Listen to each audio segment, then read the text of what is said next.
Hello everyone and welcome to another video, and today we're starting the next part of this event. Starting on part 6. Woohoo!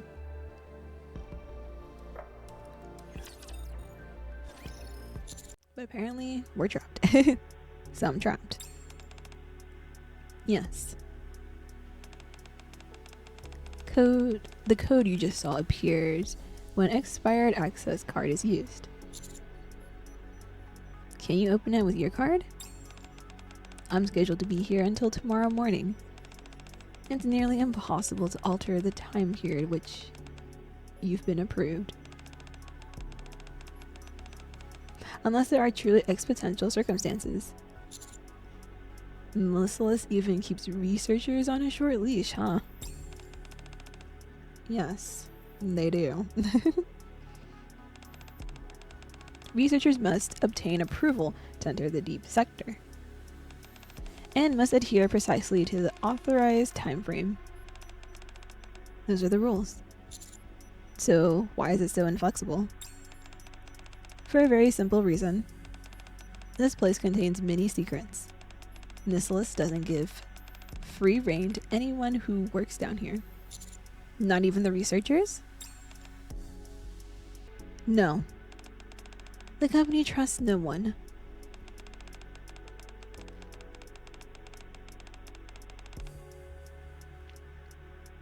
That's probably the reason why they prefer NIKKE researchers whenever possible. Hold on. Are you telling me that the researchers here are intentionally composed entirely of NIKKEs? Not all of them, but most. Did you know that Ether and I are both NIKKEs? I mean, yes, I knew that. You have a good memory. That's right. Ether and I are NIKKEs. In addition to being researchers at MMR, we're also members of the MMR squad.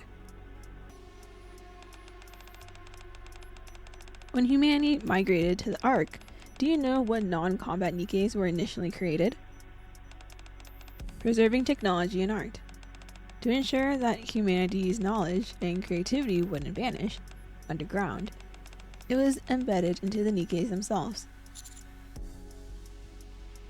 I'm not sure I follow. How exactly did they transpose technology and art into NIKKEs? By transforming exceptionally gifted artists and engineers into NIKKEs. Did these people, at least get a choice? Or they're like, nah, you're becoming a NIKKE now. This way, their skills and knowledge could survive without the human limitation of time. What? Scientists were no different. NIKKEs were considered a premium storage device of sorts for scientific knowledge, and so many scientists were turned into NIKKEs as well. That's not the only advantage that NIKKEs have. It's difficult to hide secrets inside a NIKKE's brain. Since humanity moved to the Ark, brain scanning technology has improved by leaps and bounds. Unless extreme measures like neuroshielding or black boxing are employed, most NIKKEs are incapable of concealing any information from humans. That explains it. That's not the only reason. How many reasons are there? It's easy to store information in NIKKEs, and it's difficult for them to hide anything. That's why the majority of MMR researchers are NIKKEs. Of course, not everyone was forced into it. Oh, so they were forced. Damn, that's messed up. Some volunteered to become NIKKEs, hoping to complete their research without being limited by a human lifespan. I see. I've gotten sidetracked. To summarize, Merciless doesn't even trust its own researchers. Therefore, curtailing the time period for which I was authorized would be difficult.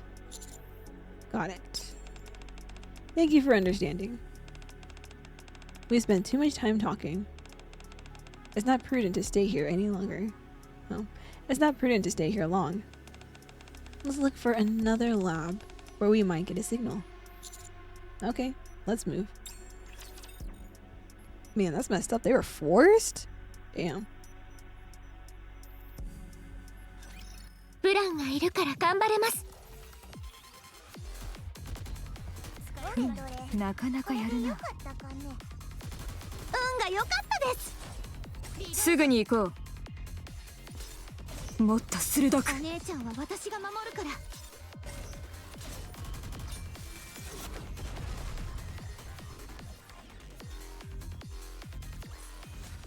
いい戦いだった。次はもっと強いものと戦いたい。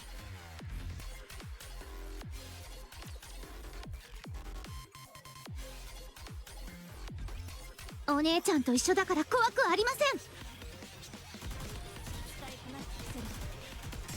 すぐに行こう。もっと鋭く。どれど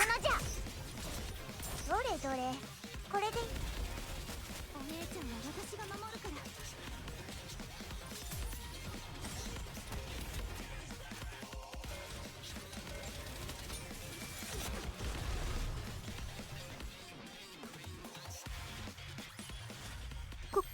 これなら幸運のウサギって言えますよね。Man and I began searching for any type of communication within the deep sector. Commander, would you come here? There's an elevator here too? Of course. The deep sector is a vast place. It would be difficult working with only one operating elevator. I believe there should be an emergency contact device inside this elevator. Mana fiddles with the control panel of the elevator. Nothing. It seems the rumors were unfounded. Let's go somewhere else. We search for another elevator. As we enter the dust-filled room, we see a sacred altar of some kind. What's this? A prayer room. A prayer room? Yes, a space for religious worship. What's a place like this doing here? The organization which preceded MMR has religious ties, so they created this space. It's rarely used now, though.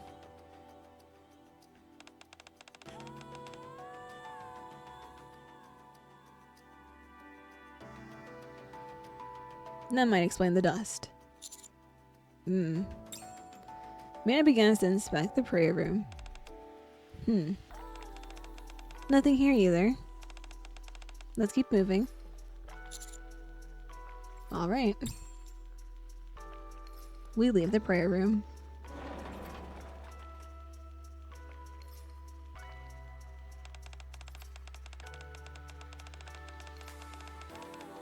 There should be an emergency communication device hidden here somewhere. Just a moment. Mana starts to press on various points of the wall. Nothing. It's either already been discovered or it's more unfounded rumors. We also try to look for the purported hidden communication device in the corridor. Soon after, not a thing. Nope. Every possible way of contacting the outside is blocked. Seems so. This is the first time I've gotten definitive confirmation of that.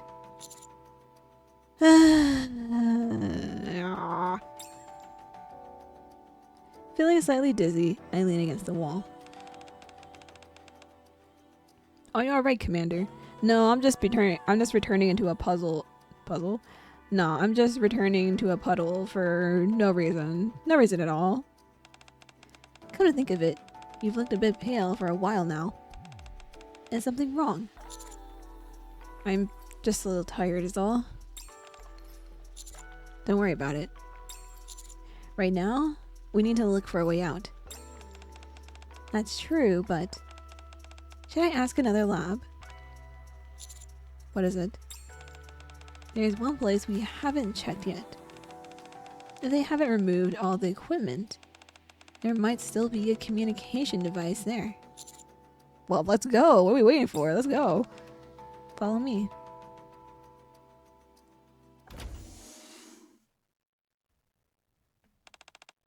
Come in. Okay. I follow Mana. Inside an empty lab. Uh-oh. A sharp pain shoots through my head. Ugh.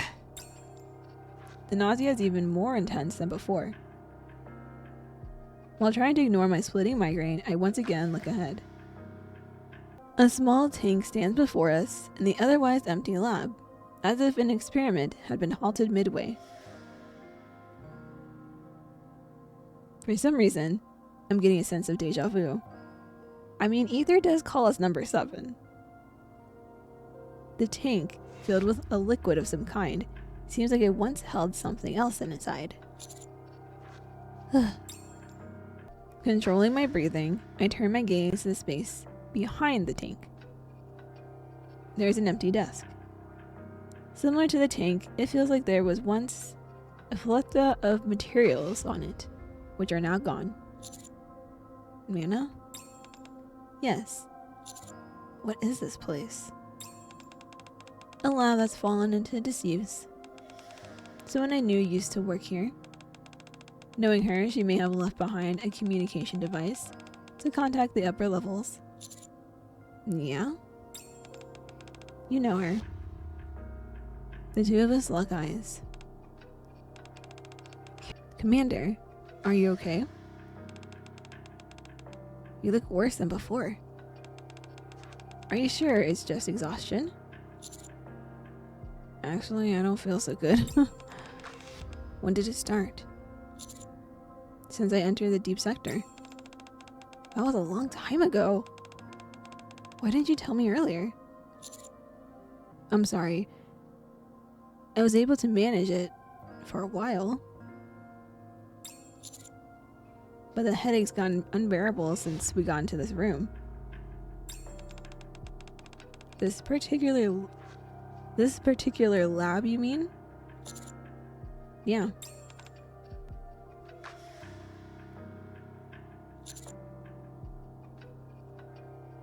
I'm also getting a feeling of deja vu for some reason. Deja vu? Here? Honestly, maybe I do, maybe I don't. My head is killing me, I can barely think straight.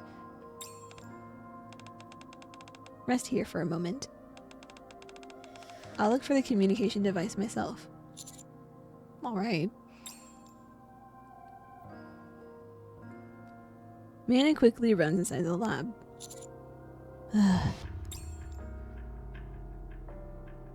I sit on the edge of a nearby desk in an attempt to mitigate the headache. As I sit down, my fingers brush against a tablet. What's this? I press the power button. The screen actually turns on. Project AD. Just as quickly as it turns on, the screen abruptly turns off. Aww. Project AD? Oh. Ugh. The headache intensifies.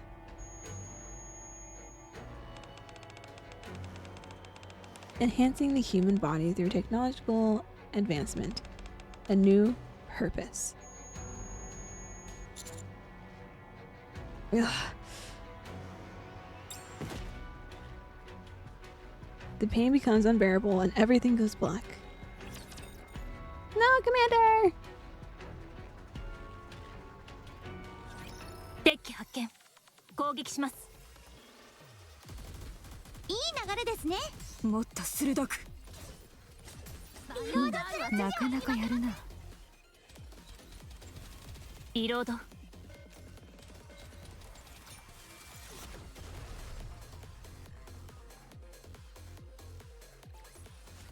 一緒なら私は絶対に負けません。 My body feels like it weighs a ton. My arms and legs refuse to move. I feel stifled. I attempt to move the tip of my fingers.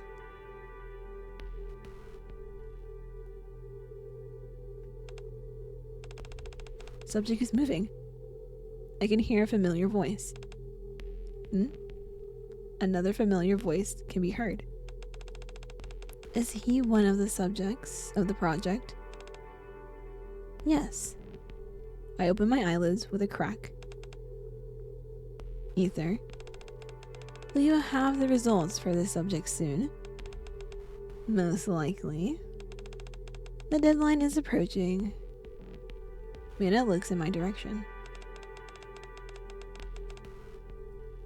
Do you think it will succeed this time? Ether then glances towards me. Not sure. None of the past cases have been successful. If this one fails too, the project might be terminated, won't it? For someone who isn't part of the project, you remember an awful lot. Thanks to this new and improved body, I remember everything. Fair point. Since becoming NIKKEs, neither of us has forgotten anything important. Don't look so grim. This is just a hunch, but I feel like this attempt will be a success. A hunch. That's rather unscientific of you to say. Achieving success in your research doesn't always depend on science alone. It's just hope on my end. I've grown far more invested in this than I thought I would. My only hope is... Mina reaches her hand out towards me. Though we don't have to terminate. Commander? What is this place? Oh, we were a test subject! Oh my gosh! Oh my gosh! 私がいるからみんな心配ご無用。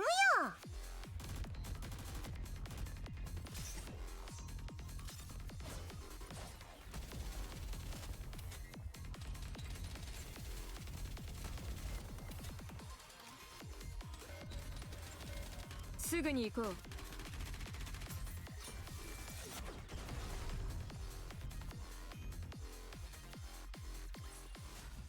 ボルトと私の勝利じゃ。Commander. Mana? Are you feeling okay? Oh, we're back to this. Of course I'm fine. The moment I try to sit up. Ugh. A searing migraine begins to set in. Are you okay, Commander? My head.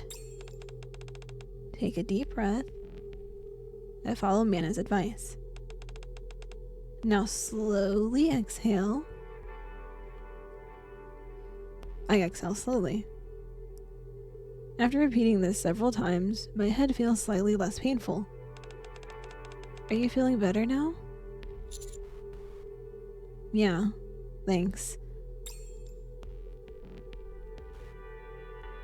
After coming more or less to my senses, I look around. Where am I? The MMR research lab. Don't you remember? What am I doing here? I can't remember a thing. Perhaps my headache has something to do with it. I close my eyes and sift through my thoughts. Are you feeling calmer now? As I listen to Mana's voice, I recall everything that happened so far. I had some sort of dream. Sorry?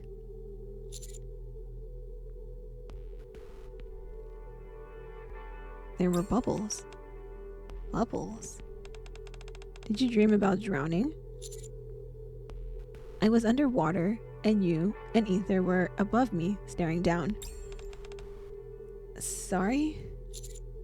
You also mentioned some kind of project. Ugh. The headache is deliberating. Commander, I think it'd be good for you to stop thinking so much. Get some rest, then try and move around. You're sweating like crazy. Why don't you try getting up first? The floor is too cold. It'd be best to move somewhere warmer. Let me help you.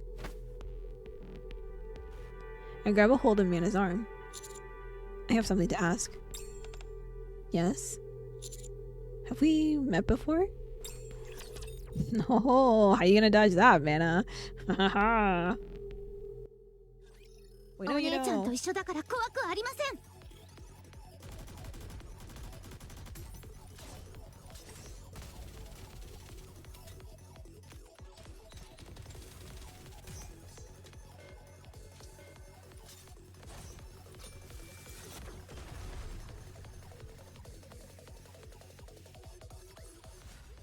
ボルトと私の勝利じゃ。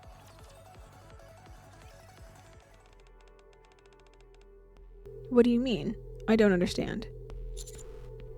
I don't think I was dreaming. That can't be. How can a dream be real? The things I heard, they were too vivid. You probably feel that way since you're unwell. Mana appears overly eager to wrap up the conversation.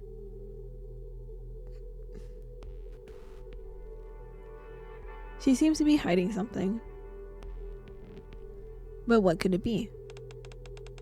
First off, let's get out of here. The headache and dizziness I experienced immediately after arriving in the deep sector. The strange familiarity of these surroundings. The dream with Mana and Ether. The feeling of being underwater, unable to move. The project they mentioned. That would be terminated if I failed. It would be best to head outside before trying to process all of this. Okay.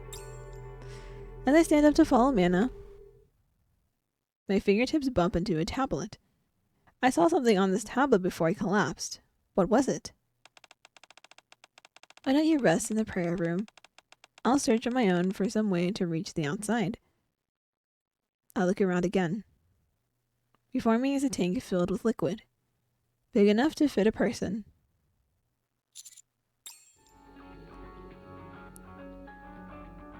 The familiarity of the room, the dream of being submerged in the tank, the words written on the tablet. Project AD. Don't you ever feel that? There are times when Master doesn't feel human. I wish I could say otherwise, but there have been times. You're right, but surely it's better than taking ages to recover. Oh, this is what they said earlier before Commander even left.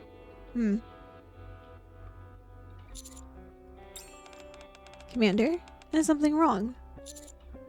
There was a project conducted in this lab, wasn't there? There was. But why? Did the project succeed? Sorry? What was the name of the project? Was it Project AD? How do you know that name? It was a project to enhance the human body, right? If that's the case, then there are some things that come to mind. When I think about it, there are many things about me that seem odd. I've carried a fully armored NIKKE on my own before. Oh, that is true. That is true. I forgot about that. And fired anti-ship rifles meant for NIKKEs despite having an injured leg. No ordinary human could lift that much weight. Well, you might simply be stronger than most people. No. Apparently NIKKEs are like really heavy. Like really heavy. There's more to it than that. Whenever I'm injured, I heal abnormally fast. Maybe you just have a faster recovery rate than normal. No, it's nearly superhuman. During operations, I've sustained all manner of injuries. From minor scruffs to being impaled through the stomach.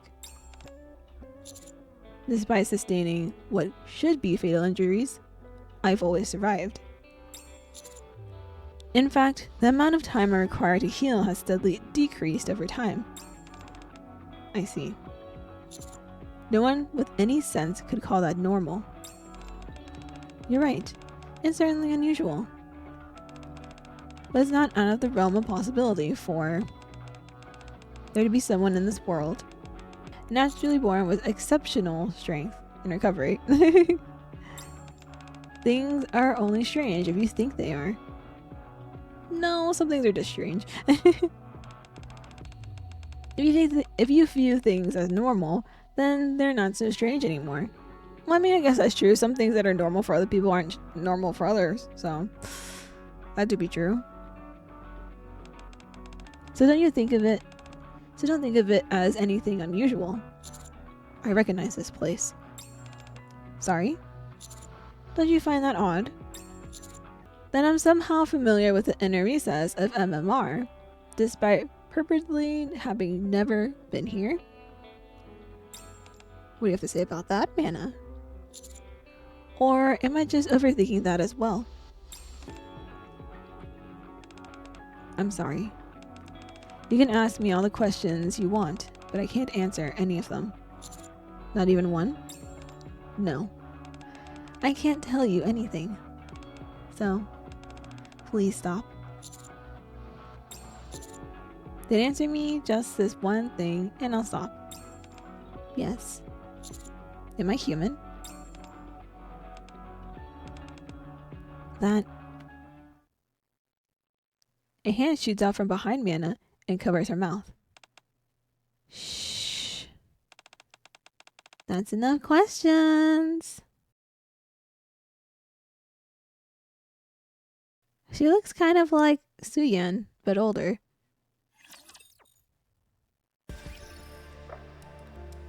Damn it, that's where we're gonna end. Ah! Well, I guess I will see you all in the next one to see how this event concludes. But until then, bye.